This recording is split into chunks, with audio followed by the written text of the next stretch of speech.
বিরিয়ানি রান্না করলাম টানা বৃষ্টিতে। গতানুগতিক সবজি কিংবা মাছ মাংস খেতে ইচ্ছে করছে না। গরু মাংসের সাথে কুকিং অয়েল দিয়ে দিলাম লবণ, সাথে হলুদ গুঁড়া, মিক্স মশলা গুঁড়া, এখানে ধনে জিরা গুঁড়াটা একটু পরিমাণে বেশি থাকে, আর লাল মরিচ গুঁড়ো, রসুন পেস্ট, আদা পেস্ট, বাদাম বাটা, এটা ফ্রিজে ছিল, কাঠবাদাম আর চীনা বাদাম বাটা, আর দিয়েছি টক দই। টক দইটা আমার ফ্রোজেন ছিল তাই এমন দেখাচ্ছে। এটা ঘরে পাতানো টক দই, ভালো করে মিক্সড করে এগুলো আমি মেরিনেট করে রেখেছি প্রায় 30 থেকে 40 মিনিটের মতো। যে হাঁড়িতে রান্না করব সেখানে সয়াবিন তেলের সাথে আমি এখানে সামান্য সরিষার তেল দিয়েছি, তারপর কিউব করে কেটে রাখা আলু দিয়েছি। বিরিয়ানির সাথে একটু আলুটা দিলে ভালো লাগে। এটা আমি ভাজা ভাজা করবো, এই ভাজাতে যাতে সিদ্ধ হয়ে যায়। তারপর যখনই মনে হবে যে সিদ্ধ হচ্ছে এটা তুলে নেব।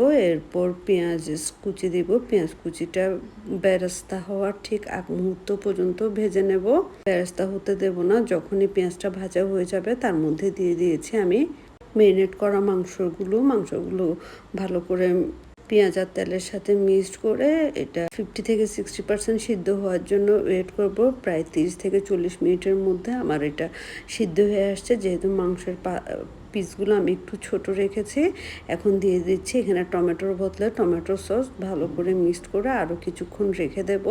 যখনই 80%-এর মতো সিদ্ধ হয়ে আসবে তখন আমি এখানে চাল দিয়ে দিব। চাল দিয়েছি আমি 2.5 কাপ, সাথে একটু নাড়াচাড়া করে এখানে দিয়ে দেব আলু ভাজাগুলো আর তেজপাতা, গরম মশলা দিয়ে দিব। আমি একটা বিরিয়ানি মশলা রেডি করেছি।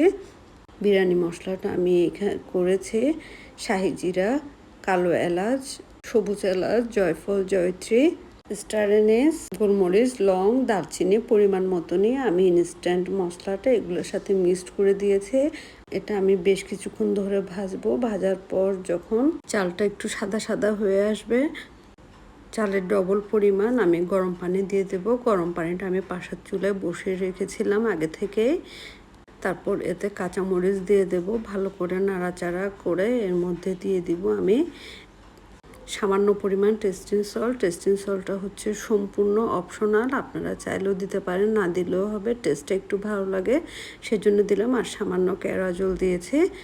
চালটা যখন ফুটে উঠবে, এটা সিদ্ধ হয়ে আসবে কিংবা পানিটা কমে আসবে, তখন এটা পারফেক্ট হবে দমে রাখার জন্য। এই তো এরকম অবস্থা আমি এটা দমে রেখে দিব। চুলাটা একেবারে ডিম রেখে 10 থেকে 15 মিনিটের জন্য আমার দমে রাখা শেষ হয়ে গেছে।